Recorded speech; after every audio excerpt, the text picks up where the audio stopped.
দেখতে পাচ্ছেন এটা গবাদি পশুকে খাওয়ানোর জন্য ঘাস উৎপাদন করা হয় এখান থেকে।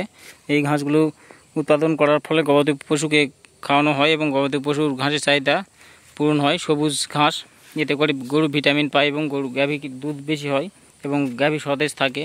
তো দেখতে পাচ্ছেন ঘাসগুলো খুব সুন্দরভাবে বেড়ে উঠছে। এই ঘাসগুলো পরিচর্যা করতে হয়। ওইদিকে এই বর্ষার সময়টা করে এই ঘাসগুলোতে পচামিনা বা ছত্রাকনাশকের আক্রমণ দেখা যায়। তো দেখা যাচ্ছে, হালকা করে দেখানোর চেষ্টা করতেছি আপনাদের। এই যে দেখতে পাচ্ছেন পাতা মরা মরা।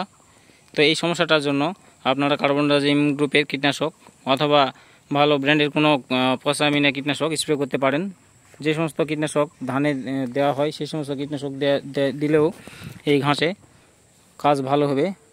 তো আপনাদের যদি এরকম জমিতে পচামিনার উপদ্রব দেখা দেয় ঘাসের জমিতে, আপনারা ধানের যে সমস্ত কীটনাশক পচামিনার আছে সেই সমস্ত কীটনাশক প্রয়োগ করবেন। তাহলে দেখবেন সবুজে ভরে যাবে এবং ঘাসগুলো খুব সুন্দরভাবে বেড়ে উঠবে এবং ঘাসের থোপটা মোটা হবে, ভালো হবে, সুস্থ থাকবে। এতে করে ঘাসের ফলন বেশি হবে এবং অল্প একটু করে জায়গায় কাটলে অনেক বড় একটা করে বোঝা হবে ঘাসের। তা খেয়ে এবং গরুর অনেকটাই আপনারা স্বাবলম্বী হতে পারবেন।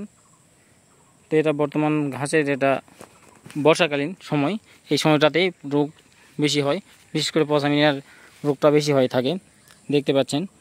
তো যা বললাম ভিডিওতে এইভাবে আপনারা পচামিনা কীটনাশক, এই ঘাসের পাতা দেখতে পাচ্ছেন আগাম মরা মরা অবস্থা। তো এরকম যখনই দেখবেন তখনই আপনারা কীটনাশক প্রয়োগ করবেন, ছত্রাকনাশক যে কোনো গ্রুপের কীটনাশক প্রয়োগ করতে থাকবেন। দেখবেন আপনার ঘাসটা এই পচামিনাটা থাকবে না বা পাতা মরা রোগটা থাকবে না এবং আপনাদের ঘাসটা ভালোভাবে বেড়ে উঠবে।